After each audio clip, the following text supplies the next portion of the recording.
When she walked through the village, heads always turned, but not for the reason she wished. Nnenna, a young girl with ears larger than anyone had ever seen, was the subject of ridicule wherever she went.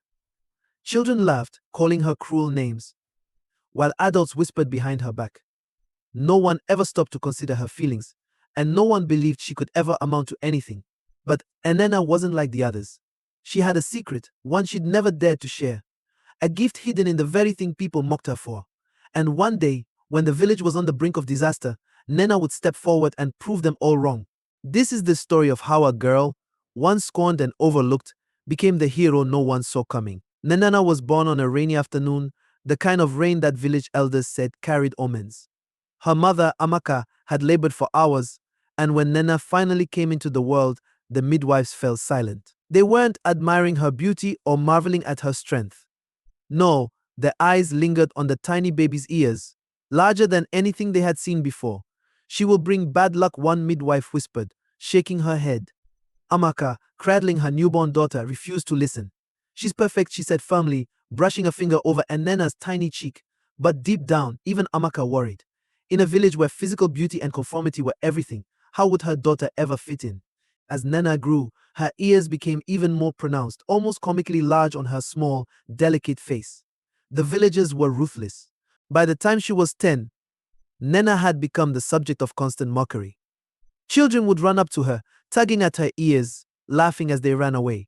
Adults, though more subtle, were no less cruel. "Perhaps you should tie them back," one woman said during a village gathering. "They're distracting." Her father, Okechukwu, wasn't much better. A proud and traditional man, he often avoided looking at his daughter directly. "A girl like you should stay out of sight," he once muttered when Nnenna tried to join the others at a festival. Despite everything, Nnenna remained kind. While others mocked her, she quietly helped her mother with chores, fetched water from the stream, and read the old stories her grandfather left behind. She found solace in the forest, where the trees and animals didn't judge her. The forest became her refuge. It was there, sitting under the wide branches of an ancient Iroko tree, that she discovered something remarkable. Unlike anyone else in her village, Nnenna could hear everything. It started with small things, footsteps of animals far away, the faint sound of rain before it touched the ground. But as she grew older, her hearing sharpened. She could hear underground streams flowing deep beneath the earth and the distant rustle of leaves carried on the wind. At first, she thought everyone could hear what she did. But when she told her mother about the voices she heard in the wind, Amaka's face turned pale. "Nnenna, don't talk about this to anyone," she said firmly. "They already think you're strange. Don't give them another reason to turn against you." So Nnenna kept her gift a secret. One sweltering afternoon, the village gathered under the shade of the massive baobab tree in the center of the square. The chief, a tall man with an air of authority, stood at the center of the restless crowd. His face was grave, his voice somber as he addressed them. "Our streams are drying up," he announced, his voice carrying over the murmurs of concern. "The fields are barren, the rains have abandoned us. If we do not find water soon, the harvest will fail, and our children will go hungry." A hushed silence fell over the crowd. The villagers exchanged worried glances. For weeks they had noticed the signs: the wilting crops, the cracked earth, the relentless heat, but hearing it confirmed by the chief filled them with dread. "We must consult the gods," one elder exclaimed. "Yes," another agreed. "A sacrifice may appease them." Nnenna stood at the edge of the gathering, her heart pounding. She watched as the villagers began arguing over what to do, their voices rising in desperation. "We don't have time to wait for signs from the gods," one man shouted. "What choice do we have?" a woman countered. Nnenna's hands clenched into fists. She knew the streams were drying up. She had heard the faint trickle of water feeding deeper and deeper into the earth. And she knew where water could be found. Deep in the forest, she had heard it: an underground river, hidden beneath layers of rock and soil. But how could she tell them? As the discussion grew more heated, Nnenna's mind raced. If she spoke up, they might laugh at her, accuse her of seeking attention, or worse, of witchcraft. But if she stayed silent, the village might suffer. Her mother's words echoed in her mind: "They already think you're strange. Don't give them another reason to turn against you." Just as the chief raised his hand to call for silence, a bold thought struck her. She couldn't keep her gift hidden any longer. This was her chance to help, to prove she was more than the girl they mocked. Swallowing her fear, Nnenna stepped forward. Her voice trembled as she spoke, but she forced herself to continue. I can find the water," she said, her words cutting through the noise. The crowd turned to her, their faces a mixture of confusion and disbelief. What did she say? Someone muttered. She can find water, another scoffed. With those ears of hers, Nnenna's cheeks burned. But she didn't back down. I've heard it, she said, louder this time. Deep in the forest. There's water underground. I can take you to it. The chief narrowed his eyes, studying her. And how would you know this? Girl, Nnenna hesitated, then took a deep breath. I can hear it. My ears, they hear things others can't. The sound of water, even when it's far away. The villagers erupted into laughter. She thinks her big ears make her special, one man shouted, doubling over in mirth. Next she'll say she can hear the gods themselves, another woman added, shaking her head. The chief raised his hand again, silencing the crowd. His expression was unreadable as he looked at Nnenna. If you're wrong, he said slowly, you'll waste what little time we have left. And if you're lying, you'll face the consequences. I'm not lying, Nnenna replied firmly, though her heart hammered in her chest. Give me a chance. Let me prove it. After a long pause, the chief nodded. Very well, he said. Tomorrow at dawn, you will lead us to this water. If you're wrong, you'll answer to the entire village. As the villagers dispersed, some muttering their doubts, Nnenna's mother approached her, worry etched on her face. What have you done, Nnenna, she whispered. What I should have done long ago, Nnenna replied. They'll see, Mama. I'll show them I'm more than what they think I am. But as the sun set that night, doubt crept into her mind. What if she was wrong? What if her gift wasn't enough? The first rays of dawn crept over the horizon as Nnenna stood at the edge of the forest, her heart pounding like a drum. Behind her, the villagers gathered in a restless, murmuring crowd. Some watched her with suspicion, others with thinly veiled amusement, and a few with cautious hope. The chief approached, his expression serious. This is your chance, Nnenna, he said. Lead us to the water, or prove to everyone here that you're nothing more than a foolish girl with wild ideas. Nnenna nodded, swallowing her fear. She could feel her mother's eyes on her, a mixture of worry and reluctant pride.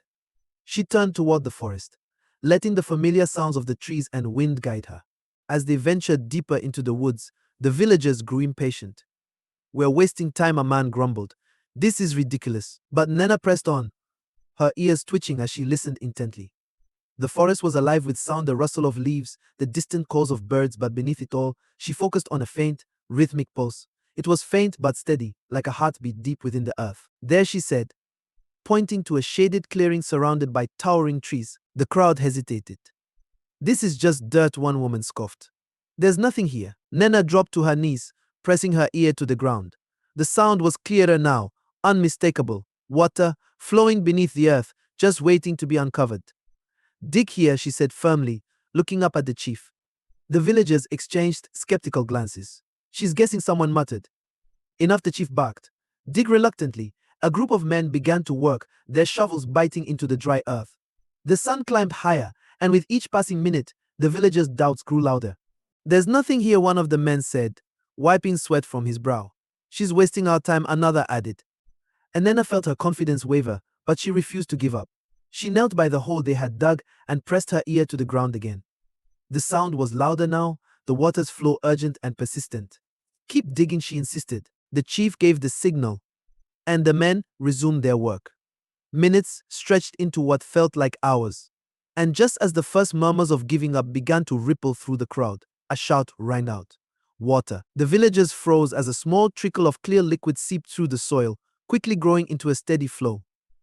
Gasps and cheers erupted as the men widened the hole, uncovering a hidden spring. It's true, one elder whispered, his eyes wide with disbelief. She found it. The chief turned to Nnenna, his stern expression softening. How did you know, he asked. And Nnenna stood, her legs trembling with exhaustion and relief. I told you, she said quietly. I can hear it. My ears, they're not a curse, they're a gift. The villagers were stunned into silence. For years they had mocked her, calling her names and treating her as an outcast. And yet, it was Nnenna who had saved them, her gift uncovering the water that would sustain their lives. Some looked ashamed, their faces turned downward. Others stared at her with newfound respect. But not everyone was ready to accept her. This doesn't prove anything, a woman muttered. It could have been luck. Luck doesn't dig a spring out of dry earth. The chief snapped. Nnenna has done what none of us could. Despite the chief's defense, and Nnenna knew there would still be doubters. But as she looked around at the crowd, she realized something had shifted. For the first time, they were seeing her not as the girl with the big ears, but as someone who mattered. The newfound spring brought life back to the village. Children splashed in the clear water, women filled their pots with relief written across their faces, and men spoke in low tones, marveling at the discovery. For a moment, it seemed as if the village's troubles were over. But Nnenna's triumph didn't mean her struggles were. As the villagers celebrated, whispers began to spread. "She's strange," one woman muttered to her neighbor. "How could she hear water underground?" "It's not natural, maybe it's witchcraft," another suggested, her voice trembling. "We've never seen anything like this before." One evening, as the sun dipped below the horizon and the villagers gathered by the spring, a man named Easy, known for his quick temper and loud opinions, stood and pointed an accusing finger at her. "This water didn't come from her gift," he declared. "It came from the gods. And they'll punish us for letting a girl like her take the credit." The crowd stirred, unease spreading like wildfire. "She's been strange since she was a child," another man added. "Always sneaking off to the forest, talking about things no one else can hear." Nnenna stepped forward, her voice steady despite the fear rising in her chest. "I don't claim to have powers from the gods," she said. "What I did for the village. For all of us." But her words did little to calm the crowd. The chief, sensing the rising tension, raised his hand for silence. "Enough," he said, his voice firm. "Nnenna has done more for this village than any of us. If it weren't for her, we'd still be searching for water." Though his words carried weight, the doubts lingered. That night, as Nnenna sat outside her hut, staring up at the stars, her mother joined her, worry etched into her face. Though his words carried weight, the doubts lingered. That night, as Nnenna sat outside her hut, staring up at the stars, her mother joined her, worry etched into her face. Nnenna nodded, but her resolve didn't falter. "If they want proof, I'll give it to them," she said. "I'll show them this gift is real, and it's meant to help." The next morning, Nnenna decided to take action. She approached the chief and offered to map out more sources of water. "Let me find another spring," she said. "If I can do it again, they'll have no reason to doubt." The chief hesitated but finally agreed. "This will be your chance," he said. "But if you fail, the village may never trust you again." The second search was even more challenging. This time, Nnenna was joined by a group of skeptics, including Ease. Their eyes bored into her, waiting for the slightest misstep. The journey took them deeper into the forest, far from familiar paths. The villagers grumbled as the hours dragged on, and even Nnenna began to feel the weight of their doubts. But she pushed forward, her ears attuned to every sound. Finally, she stopped in a rocky clearing. The ground was harder here, and the wind carried a faint, hollow sound. She pressed her ear to the earth and listened intently. "This is the place," she said, her voice unwavering. Again, with this nonsense, Isa scoffed. "She's guessing," Nnenna said firmly, turning to the others. "You'll see." Reluctantly, the group began to dig. The work was slow and grueling, and as the hours passed, frustration mounted. "This is a waste of time," Izzy snapped, throwing down his shovel. But just as despair threatened to overwhelm her, Nnenna felt a change. The ground beneath her feet trembled slightly, and the faint sound of water grew louder. "It's coming," she said, her voice filled with urgency. "Keep going." The villagers worked faster, their doubt giving way to hope. Finally, with one last strike of a shovel, a rush of water burst forth, spraying into the air like a fountain. The villagers stared in awe as the river returned, its flow strong and steady. The chief stepped forward, placing a hand on Nnenna's shoulder. "You've proven yourself," he said, his voice filled with pride. "No one can deny your gift now." But as Nnenna looked at the crowd, she knew not everyone would accept her. Some still feared her, their minds clouded by superstition. Yet for the first time she felt a sense of purpose. Her gift wasn't just a burden, it was her way of helping her people. Whether they understood it or not, the second spring had silenced many of Nnenna's doubters, but not all. While some villagers embraced her gift, others grew increasingly wary. Superstition was a powerful force, and for every person who praised her, another whispered dark theories about how she could do what no one else could. The tension reached a boiling point one night when Azy, the loudest of her critics, gathered a group of villagers in secret. "This is unnatural," he hissed. "She hears things no one else can. It isn't a gift, it's a curse. If we don't stop her, who knows what might happen?" The crowd murmured in agreement, fear clouding their judgment. They decided to confront the chief, demanding that Nnenna be banished from the village. The next morning, Nnenna awoke to the sound of shouting outside her hut. A large crowd had gathered, led by Iz. The chief stood at the front, his expression grave. "Nnenna," he said, his voice heavy. "The people are afraid. They claim your gift is unnatural, that it brings danger to the village. Nnenna stepped forward, her heart pounding. My gift has brought water to this village, she said firmly. It saved our crops and our children. How can you call that dangerous? Eze pushed his way to the front, his eyes blazing with anger. And what if it stops? What if the gods punish us for letting her meddle in things she doesn't understand? She's a danger to all of us. The crowd erupted in a mix of shouts and murmurs. Nnenna turned to the chief, her voice steady despite the rising panic around her. You've seen what I can do, she said. You know this isn't witchcraft or a curse. It's a gift, one I've used only to help our people. The chief held up a hand, silencing the crowd. Enough, he said. We'll settle this now, he turned to Nnenna. If you want the village to accept you, you must prove once and for all that your gift is real. Not just water, something greater, something undeniable. Nnenna hesitated. She had already pushed her gift to its limits, but she couldn't let fear stop her now. What do you want me to do? She asked. The chief pointed to the northern hills, a dry and desolate region the villagers avoided. There is a river that once flowed there, but it disappeared years ago. If you can find it and bring it back to us, there will be no more doubts. The crowd fell silent, the weight of the challenge sinking in. Even Eze seemed surprised by the chief's demand. Nnenna nodded, determination flashing in her eyes. I'll do it. The journey to the northern hills was grueling. The sun beat down relentlessly as Nnenna climbed the rocky terrain, her ears straining to catch even the faintest sound of water. Behind her, a smaller group of villagers followed, including Eze, who seemed eager for her to fail. Hours passed with no sign of the lost river. Doubt crept into Nnenna's mind, but she forced herself to focus. Then, as she reached a narrow gorge, she heard a faint, rhythmic gurgling deep below the earth. This is it, she said, pointing to the ground. You expect us to dig here? There's nothing but rock, Eze laughed. Nnenna ignored him, pressing her ear to the ground. The sound was faint, but unmistakable. She turned to the others. We need to clear this area. The water is trapped below. Reluctantly, the villagers began to work, clearing rocks and debris. Hours passed with no sign of progress, and frustration mounted. This is a waste of time, Eze snapped, throwing down his tools. But just as despair threatened to overwhelm her, Nnenna felt a change. The ground beneath her feet trembled slightly, and the faint sound of water grew louder. It's coming, she said, her voice filled with urgency. Keep going. The villagers worked faster, their doubt giving way to hope. Finally, with one last strike of a shovel, a rush of water burst forth, cascading down the gorge in a sparkling torrent. The villagers froze, their disbelief turning to awe. She did it again, someone whispered. Eze, for once, was silent, his face pale as he watched the water surge. The chief stepped forward, his voice ringing out over the roar of the river. Nnenna has done what no one else could.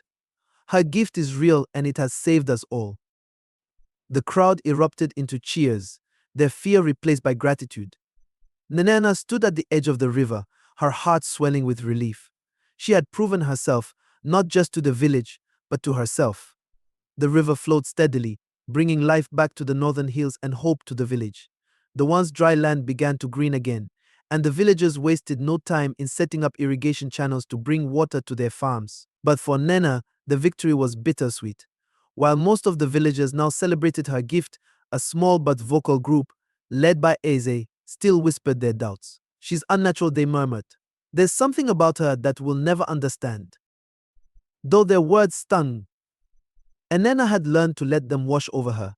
She knew the truth about her gift, and more importantly, she had seen its power to help others. That was enough. One evening, as the sun set over the village, painting the sky in hues of gold and crimson, the chief gathered the villagers for a meeting under the baobab tree. Nnenna stood beside him, her head held high. We owe Nnenna more than words can express, the chief said, his voice resonating with pride. Her gift has not only saved us from drought, but has reminded us of the importance of unity and acceptance. Let today mark a new beginning for our village, a time when we embrace the strengths and differences of all our people. The crowd erupted into applause, their voices blending with the sound of the flowing river in the distance. Even Eze, though reluctant, nodded in begrudging acknowledgement. As the weeks passed, Nnenna became a trusted figure in the village. People came to her not just for her ability to find water, but for her wisdom and calm presence. Children who once teased her now followed her eagerly, asking questions and imitating her mannerisms. "You're like a hero from the old stories," one little boy said, his eyes wide with admiration. Nnenna smiled. "I'm just me," she said gently, "but I'm glad I could help." One day, as Nnenna walked with her mother along the banks of the new river, Amaka turned to her with tears in her eyes. "I always knew you were special," she said, "but I never imagined you'd do something this great." Nnenna took her mother's hand, squeezing it gently. "You never stopped believing in me," she said, "even when I didn't believe in myself. Thank you, Mama." Amaka smiled. "You've taught this village something they'll never forget. It's not about what we look like or what others think of us, it's about how we use the gifts we're given." As the seasons changed, the village transformed into a thriving community. Crops flourished, the children grew strong, and the once dry land became a lush heaven. And though the villagers would always remember Nnenna as the girl who found water, her legacy was even greater than that. She had shown them that differences weren't weaknesses to be mocked, but strengths to be celebrated. And so Nnenna walked through the village, her ears still large and unmistakable, but no longer a source of ridicule. Instead, they were a symbol of hope, resilience, and the power of embracing who you are. This story reminds us that the things we see as flaws in ourselves or others can often turn out to be incredible strengths. It teaches us to look beyond appearances and prejudices and to value people for their unique gifts and contributions. Nnenna's journey is proof that courage, determination, and kindness can overcome even the deepest doubts and fears. And in the end, it's not about how the world sees you, it's about how you see yourself.